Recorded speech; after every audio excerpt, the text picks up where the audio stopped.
ബിസ്മില്ലാഹിർ റഹ്മാനിർ റഹീം. പ്രിയ സഹോദരി സഹോദരന്മാരെ, ഇന്നലത്തെ ക്ലാസിന്റെ തുടർച്ച. എന്നിട്ട് അത് എടുത്താൽ കാര്യമുണ്ടാകുമോ എന്ന് മനസ്സിലാക്കാൻ പിന്നെ ഒരു ഉദാഹരണം പറയുകയാണ്. അതെന്താണ്? കമാ ഖാല ഈസ ഇബ്നു മറിയമ ലിൽ ഹവാരിയീന മൻ അൻസാരി ഇലല്ലാഹ്. നമ്മൾ നേരത്തെ പഠിച്ചതാണ്. ഈ മറിയമിന്റെ പുത്രൻ ഈസ ചോദിച്ചതുപോലെ, ആരാണ് അള്ളാഹുവിലേക്ക് എന്നെ സഹായിക്കുവാനുള്ളത്? ഖാലൽ ഹവാരിയൂന നഹ്നു അൻസാറുല്ലാഹ്. ഹവാരികൾ പറഞ്ഞു. ഹവാരികൾ ആരാണ് എന്നൊക്കെ നമ്മൾ നേരത്തെ സൂറത്ത് ആൽ ഇംറാനിൽ പഠിച്ചതാണ്. അലക്കുകാരാണെന്നാണ് പറയപ്പെടുന്നത്. വൃത്തിയുള്ളവർ, വൃത്തിയാക്കുന്നവർ, വെളുപ്പിക്കുന്നവർ എന്ന അർത്ഥത്തിൽ വന്ന അനറബി വാക്കാണ് ഹവാരി എന്ന് പറയുന്നത് എന്നാണ് ഖുർആൻ വ്യാഖ്യാതാക്കൾ പറയുന്നത്. അങ്ങനെ അലക്കുകാരായ പാവപ്പെട്ട മനുഷ്യരായ ആളുകൾ, ആ സമൂഹം, ഈ അലക്കുകാരെന്ന് പറഞ്ഞാൽ നമുക്കറിയാമല്ലോ, സമൂഹത്തിലെ ഒരു താഴെക്കട ജോലിയായിട്ടാണ് എക്കാലത്തും പരിഗണിക്കപ്പെടുക. മറ്റുള്ളവരുടെ വസ്ത്രങ്ങൾ അലക്കി വെളുപ്പിച്ചു കൊടുക്കുന്നവർ. എന്തായാലും അവർ പാവപ്പെട്ട മനുഷ്യരാണ്. ആ മനുഷ്യർ പറഞ്ഞു, നഹ്നു അൻസാറുല്ലാഹ്, ഞങ്ങള് അള്ളാഹുവിന്റെ സഹായികളാണ്.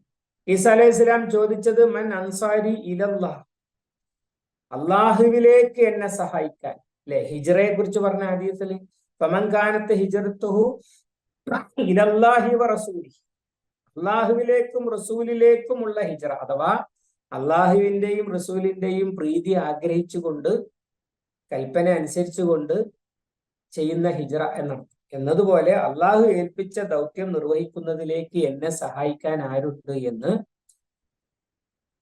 ചോദിച്ചു ഈസ അലൈഹി സ്വലാം. മുഹമ്മദ് സല്ലല്ലാഹു അലൈഹി വസല്ലം ഇതേ ചോദ്യം ചോദിക്കുന്നുണ്ട് ഹിജ്റയ്ക്ക് മുമ്പ് മിനായിൽ വെച്ചിട്ട്. ആ ചോദ്യം കേട്ടിട്ടാണ് അൻസാരികള് ആയ ആളുകൾ ഇസ്ലാം സ്വീകരിക്കാൻ കാരണമായത്. നേരത്തെ നമ്മൾ പറഞ്ഞ സംഗതിയാണ്.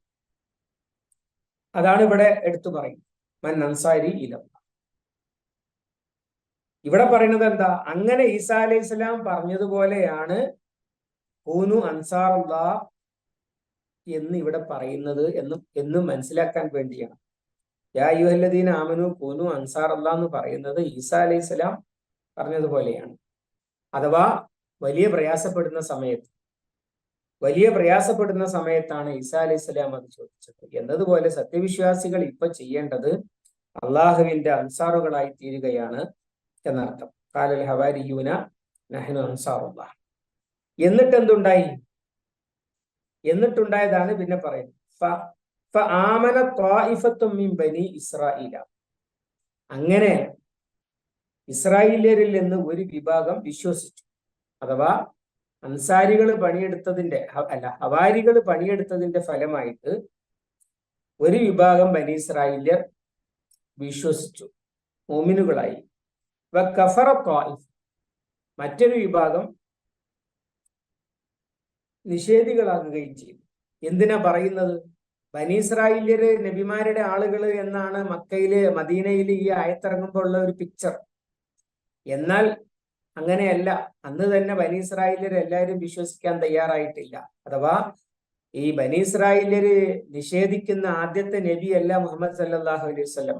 അവരുടെ കൂട്ടത്തിൽ തന്നെ പെട്ടതാണ് എന്ന് അവർക്ക് ഉറപ്പുള്ള ഈസാ അലൈഹി സ്വലാമിനെ തന്നെ അവര് നിഷേധിച്ചിട്ടുണ്ട് എന്ന് സൂചിപ്പിക്കാനാണ് ഇവിടെ ഇത് പറയുന്നത്. പിന്നെ ഖുർആൻ വ്യാഖ്യാനങ്ങളിൽ ചിലതിലൊക്കെ ഫആമന ത്വായിഫത്തും മിൻ ബനി ഇസ്രായീല എന്ന് പറഞ്ഞാൽ അത് ക്രിസ്ത്യാനികളാണ്. പൊതുവെ മുഫസ്സിറുകളിൽ കാണുന്ന ഒരു എന്താ പറയാ, ദുഷ്പ്രവണതയാണ്. ഈസാ നബിയുടെ അനുയായികൾ എന്ന് പറഞ്ഞാൽ അത് മസീഹിയ്യനാണെന്നാണ് പറയുന്നത്. ഈസാ നബിയുടെ അനുയായികളല്ല ക്രിസ്ത്യാനികൾ. അത് പിൽക്കാലത്തുണ്ടായ സമൂഹമാണ്. ഇവിടെ പറയുന്നത് ആരെ പറ്റിയാണ്? ഈസാ നബിയിൽ വിശ്വസിച്ച ആളുകൾ. ഹവാരികളുടെ പ്രവർത്തന ഫലമായിട്ട് ഈസാ അലൈഹി സ്വലാമിൽ കുറെ ആളുകൾ വിശ്വസിച്ചു. അവരെ പറ്റിയാണ് പറയുന്നത്. ഫആമന ത്വായിഫത്തും മിൻ ബനി ഇസ്രായീല വകഫറ ത്വായിഫ, കുറെ ആളുകൾ യഹൂദന്മാരായി മാറി നിൽക്കുകയും ചെയ്തു. എന്നിട്ട് എന്തുണ്ടായി? ഫഅയ്യദ്നല്ലദീന ആമനു അലാ അദുവ്വിഹിം, വിശ്വസിച്ച ആളുകളെ അവരുടെ എതിരാളികൾക്കെതിരിൽ നാം ശക്തിപ്പെടുത്തി. നമ്മൾ മനസ്സിലാക്കേണ്ട ഒരു വലിയൊരു കാര്യമുണ്ട്. അതന്നെയാണ് ഇവിടെ പറയുന്നത്. അഥവാ ദീനുൽ ഇസ്ലാം എന്ന് പറഞ്ഞാൽ ഒരു കാലത്തും അത് അതിൽ അണിനിരന്ന ആളുകൾ പ്രബലരായിരുന്നു, ശക്തരായിരുന്നു, അതുകൊണ്ട് ജയിച്ചു, അങ്ങനെ ഒരു ചരിത്രം കാണാൻ കഴിയില്ല. പിന്നെ എന്താണുള്ളത്? ആത്മാർത്ഥതയുള്ള വിശ്വാസികൾ, സാധുക്കൾ അതിൽ അണിനിരന്നു. അവരുടെ ആത്മാർത്ഥത കൊണ്ടും അവരുടെ സമർപ്പണം കൊണ്ടും അള്ളാഹുവിന്റെ സഹായത്തിന് അവർ അർഹരായി. അങ്ങനെ അവർ വിജയിക്കുകയും ചെയ്യും. ഇതാണ് പറയുന്നത്. വളരെ സാധുക്കളായ ആളുകൾ ഈസാ അലൈഹി സ്വലാമിന്റെ അനുയായികളായി. അവര് അല്ലെ ഫഷ്ഹദു ബി അന്നാ മുസ്ലിമൂൻ, സൂറത്തുൽ ആലിമ്രാനിൽ നമ്മൾ പഠിച്ചതാണ്. താങ്കൾ സാക്ഷ്യം വഹിച്ചുകൊള്ളൂ ഞങ്ങൾ മുസ്ലിമാണ് എന്നതിന് എന്നൊക്കെ പറഞ്ഞു. ഇങ്ങനെ അവർ ജീവിതം കൊണ്ട് തെളിയിച്ചു അവർ യഥാർത്ഥ മോമിനുകളാണ് എന്ന്. അപ്പോൾ എന്തുണ്ടായി? നസ്റും മിനല്ലാഹി ഉണ്ടായി. മുകളിൽ പറഞ്ഞ അതാണല്ലോ പറഞ്ഞത്, നിങ്ങൾ യഥാർത്ഥ മോമിനുകളാകുവിൻ, എങ്കിൽ പരലോകത്ത് നിങ്ങൾക്ക് പ്രതിഫലം കിട്ടും, ദുനിയാവിൽ നിങ്ങൾ ആഗ്രഹിക്കുന്നതും കിട്ടും. ദുനിയാവിൽ ആഗ്രഹിക്കുന്നത് എന്താണ്? നസ്റും മിനല്ലാഹി ഫത്ഹുൽ ഖരീം. അതാണ് അയ്യദിന എന്ന് ഇവിടെ പറഞ്ഞതിന്റെ. അങ്ങനെ അവരുടെ ശക്തിയിലൂടെയാണ് വിജയിക്കുക. ഇതിൽ വളരെ കൗതുകകരമായ ഒരു കാര്യമാണ്. ഒന്ന്, സത്യവിശ്വാസികൾ മുഖ്ലിസുകളായി ശരിയായ സമർപ്പണം ചെയ്യേണ്ടതൊക്കെ ചെയ്യുന്നവരായാൽ അള്ളാഹു സത്യവിശ്വാസികളെ ശക്തരാക്കും. എന്നിട്ട് അവരുടെ ശക്തി കൊണ്ട് തന്നെ വിജയിക്കും. അപ്പോഴുള്ള ഒരു പ്രശ്നം എന്താണെന്ന് വെച്ചാൽ ഇത് രണ്ട് കാര്യവും മനസ്സിലാക്കാത്ത ആളുകൾ ചിലപ്പോൾ വിലയിരുത്തും അവരുടെ ശക്തി കൊണ്ട് ജയിച്ചതാണ് എന്ന്. എന്നിട്ട് പിൽക്കാലക്കാര് ചിലപ്പോ ഈമാനിൽ നിന്ന് പുറകോട്ട് പോകും അവരുടെ ശക്തിയിൽ വിശ്വസിച്ചുകൊണ്ട്. അപ്പൊ അള്ളാന്റെ സഹായം നഷ്ടപ്പെടും, അവർ തകരും. വേറെ കുറെ ആളുകൾ എന്ത് ചെയ്യുന്ന വെച്ചാൽ അള്ളാന്റെ ദീന് അള്ളാഹു താല വിജയിപ്പിക്കുമല്ലോ, ഞങ്ങൾ എന്തും ചെയ്തില്ലെങ്കിൽ ഒരു കുഴപ്പമില്ല എന്ന് നമ്മൾ ചിന്തിക്കുന്നത് പോലെ ചിന്തിച്ചുകൊണ്ടിരിക്കും. അപ്പൊ അള്ളാന്റെ സഹായം കിട്ടൂല, എത്ര ദ്വാരന്നിട്ടും അള്ളാഹ് സ്വീകരിക്കില്ല. അങ്ങനെ അവർ പരാജിതരാകുകയും ചെയ്യും. യഥാർത്ഥത്തിൽ പരാജിതരായത് എന്തുകൊണ്ടാ?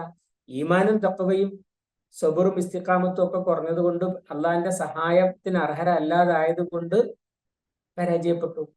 ഈമാനും തഖ്വയും സബറും ഇസ്തിഖാമത്തും ഒക്കെ ഉണ്ടായിരുന്നെങ്കിൽ അള്ളാഹിന്റെ സഹായം കിട്ടും, അള്ളാഹിന്റെ സഹായത്തിലൂടെ ശക്തരാകും, ശക്തര് വിജയിക്കുകയും ചെയ്യും.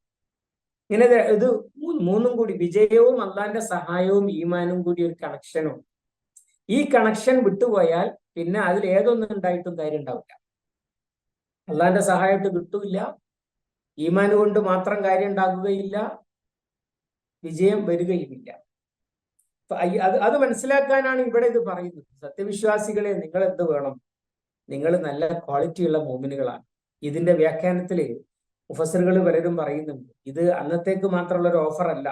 ബഷീരിൽ മോമിനി എന്ന് മുകളിൽ പറഞ്ഞാൽ എല്ലാ കാലത്തുമുള്ള അള്ളാഹുവിന്റെ ദീനിനോട്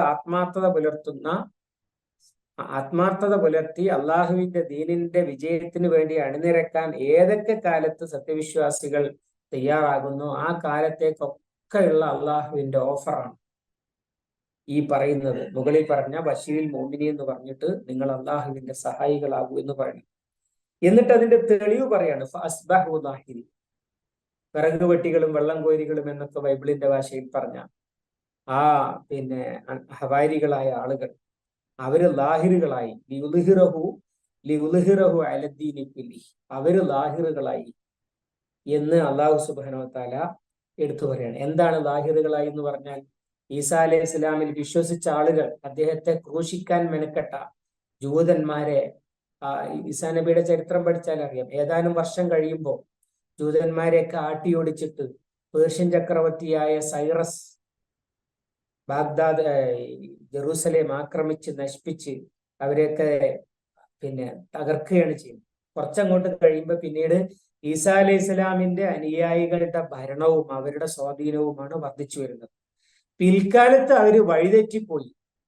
പതിറ്റാണ്ടുകൾക്ക് ശേഷം ഉണ്ടായ വഴിതെറ്റിയ ആളുകളെയാണ് ഇപ്പൊ നമ്മൾ ക്രിസ്ത്യാനികൾ എന്ന് പറഞ്ഞു കാണുന്നത്. ബൈബിളിൽ അടിസ്ഥാനത്തിലുള്ള ചരിത്രങ്ങളൊക്കെ കാണാം. ബൈബിളിലെ ഏറ്റവും പഴയത് ആയ, ഏറ്റവും ആധികാരികം എന്ന് കരുതപ്പെടുന്ന മത്തായിയുടെ സുവിശേഷം പോലും അത് ഈസാ അലൈഹി ഇസ്ലാമിന്റെ 70 കൊല്ലത്തിന് ശേഷം രചിക്കപ്പെട്ട സാധനം. താരതമ്യേന ഒരുപാട് ക്രിസ്ത്യാനികൾ ആശ്രയിക്കുന്ന പ്രമുഖ ഇവാഞ്ചലുകൾ 4 ഉണ്ട്. അതിൽ മത്തായി, മാർക്കോസ്, ലൂക്കോസ്, യോഹന്നാൻ, അതിൽ മത്തായി. അത് എഴുതപ്പെടുന്നത് 70 കൊല്ലത്തിന് ശേഷം. അതല്ല ഈസാ നബിയുടെ അനുയായികൾ എന്ന് പറഞ്ഞത്. അതുകൊണ്ട് അവരെ വിജയിപ്പിച്ചു, അവരുടെ അനുയായികൾക്കെതിരെ അന്നത്തെ മോമിനുകളെ അന്നത്തെ നിഷേധികൾക്കെതിരിൽ വിജയികളാക്കി തീർത്തു എന്ന് തന്നെയാണ് പറഞ്ഞത്. അതിന്റെ അടയാളങ്ങൾ ഖുർആൻ നമുക്ക് വേറെയും കിട്ടും. ഉദാഹരണമായി അസ്ഹാബുൽ കഹ്ഫ്. അസ്ഹാബുൽ കഹ്ഫ് ഗുഹയിലേക്ക് പോകുമ്പോൾ മൂമിനാണെന്ന് അറിഞ്ഞാൽ കൊല്ലപ്പെടുന്ന സാഹചര്യത്തിൽ ആണ് അവർ പോകുന്നത്. തിരിച്ചു വരുന്നതോ, തിരിച്ചു വരുമ്പോ നല്ല പരലോക വിശ്വാസം ഉണ്ടാകാൻ ആളുകൾക്കൊരു ദൃഷ്ടാന്തം കാട്ടിക്കൊടുക്കാമോ എന്ന് പ്രാർത്ഥിക്കുന്ന അനുയായികളുടെ കാലത്താണ്, ഭരണാധികാരിയുടെ കാലത്താണ് അവർ ഗുഹയിൽ നിന്ന് എഴുന്നേൽക്കുന്നത്, നൂറ്റാണ്ടുകൾക്ക് ശേഷം. അത് ഈസാ അലൈഹിസ്സലാമിന്റെ അനുയായികളുടെ രാജ്യമായിരുന്നു എന്നാണ് ഖുർആൻ വ്യാഖ്യാതാക്കൾ പലതും മനസ്സിലാക്കുന്നത്. എന്നിട്ട് ചിലപ്പോൾ അവരവിടെ ഇങ്ങനെ മസീഹിയും നസ്രാനിയും എന്നൊക്കെ പറയും. അല്ല, നസ്രാനിയും ക്രിസ്ത്യാനിയും ഒന്നും അല്ല, അതിന്റെയൊക്കെ മുമ്പുള്ളതാണ്. നസ്രാനിയും ക്രിസ്ത്യാനിയും ഒക്കെ ഉണ്ടാവുന്നത് പതിറ്റാണ്ടുകൾക്ക് ശേഷമാണ്. പതിറ്റാണ്ടുകൾക്ക് അല്ലെ 70 കൊല്ലം, എന്തായാലും അരനൂറ്റാണ്ടിന്റെ ശേഷമാണ് ഈ ക്രിസ്ത്യാനി ഉണ്ടാകുന്നത്. അതിന്റെ മുമ്പുണ്ടായിരുന്നത് ഈസാ നബിയുടെ യഥാർത്ഥ അനുയായികളാണ്. അവരുടെ കാലത്താണ് അസ്ഹാബുൽ കഹ്ഫ് എഴുന്നേറ്റ് വരുന്നതും ഒക്കെ. അവരെ കുറിച്ചാണ് സൂറത്തുൽ കഹ്ഫിൽ അല്ലാഹു തആല പറയുന്നത്. അങ്ങനെ ഉണ്ടായ വിജയങ്ങളെ കുറിച്ചാണ് ഫസ്ബഹു ദാഹിരീൻ, അവര് വിജയികളായി തീർന്നു എന്ന് പറയുന്നത്. അപ്പൊ ഇതെന്തിനാ പറഞ്ഞത്? യാ അയ്യുഹല്ലദീന ആമനു കുനു അൻസാറല്ലാഹ് എന്ന് പറഞ്ഞതിന്റെ വിശദീകരണം. നിങ്ങൾ അള്ളാഹുവിന്റെ സഹായികളായി തീർന്നാൽ നിങ്ങൾ എത്ര ദുർബലരാണെങ്കിലും നിങ്ങളുമാകും വിജയികൾ. കാരണം എന്താ? ഈ നിങ്ങളെക്കാളും പാവങ്ങളായ ഹവാരികൾ വിജയികളായിട്ടുണ്ട് എങ്കിൽ നിങ്ങളുമാകും വിജയികൾ എന്ന് മദീനയിലെ അന്നത്തെ മുഅ്മിനുകളോട് മാത്രമല്ല, ലോകത്ത് ഇന്നുമുള്ള മുഅ്മിനുകളോട് മുഴുവൻ എത്ര സാധുക്കളാണെങ്കിൽ പോലും ആത്മാർത്ഥത പുലർത്താൻ തയ്യാറുണ്ടെങ്കിൽ നിങ്ങളാണ് വിജയിക്കുക എന്ന് അല്ലാഹു സുബ്ഹാനഹു വ തആല വളരെ മോഹനമായ വാഗ്ദാനമാണ് ഈ ആയത്തിലൂടെ നമുക്ക് നൽകുന്നത്. അള്ളാഹു അവന്റെ കലാമിൽ നിന്ന് പ്രചോദനം ഉൾക്കൊള്ളുന്ന, അങ്ങനെ അള്ളാഹുവിന്റെ സഹായികളായി തീരുന്ന സത്യവിശ്വാസികളിൽ നമ്മയും ഉൾപ്പെടുത്തി അനുഗ്രഹിക്കുമാറാവട്ടെ. അല്ലാഹുമ്മ അല്ലിംനാ മാ യൻഫഉനാ വൻഫഅനാ ബിമാ അല്ലംതനാ റബ്ബനാ സിദ്നാ ഇൽമൻ വഫഹ്മൻ വദിഖ്ഖതൻ വനദറാ. അല്ലാഹുമ്മ ഇജ്അലിൽ ഖുർആന റബീഅ ഖുലൂബിനാ വനൂറ സുദൂരിനാ വജലാഅ ഹുസ്നിനാ വദഹാബ ഹമ്മിനാ വഗമ്മിനാ. റബ്ബനാ ആതിനാ മാ വഅദ്തനാ അലാ റസൂലിക വലാ തുഖ്സിനാ യൗമൽ ഖിയാമah ഇന്നക ലാ തുഖ്ലിഫുൽ മീആദ്. ربنا هب لنا من ازواجنا وذرياتنا قرة اعين واجعلنا للمتقين اماما. اللهم رب ارحم والدينا كما ربونا صغارا. اللهم اجعل اولادنا صالحين عالمين واجعل كلهم تقيا نقيا يا ارحم الراحمين. اللهم ارحم ازواجنا وانزل السكينة في منازلنا وبارك لنا في معاشنا. اللهم اشف امراضنا وامراض مرضانا. اللهم يسر عسرنا وسهل امورنا وقضي هوائجنا وحسن مرادنا وأدي ديوننا وارحمنا وارفعنا يا ارحم الراحمين. ربنا آتنا في الدنيا حسنة وفي الآخرة حسنة وقنا عذاب النار. اللهم أعز الإسلام والمسلمين وأذل الشرك والمشركين وأذل أعداءنا وأعداءك وأعداء الدين. ربنا اللهم انصر أمراءنا وعلماءنا وألف بين قلوبنا المؤمنين ووحد صفوفنا وشتت أعداءنا وأيد أيدينا لإقامة الدين. اللهم انصر من نصر دين محمد صلى الله عليه وسلم واجعلنا منه، واخذل من خذل دين محمد صلى الله عليه وسلم ولا تجعلنا منه. ربنا تقبل منا إنك أنت السميع العليم وتب علينا إنك أنت التواب الرحيم. واغفر لنا يا غافر المذنبين. وصلى الله على محمد وعلى آله وصحبه وسلم ومن تبعهم بإحسان إلى يوم الدين والحمد لله رب العالمين. ഇന്നത്തെ ക്ലാസ് അവസാനിക്കുകയാണ്. അള്ളാഹു നാം ഏവരെയും അനുഗ്രഹിക്കുമാറാകട്ടെ. വ ആഖിർ ദഅവാന അനിൽ ഹംദുലില്ലാഹി റബ്ബിൽ ആലമീൻ.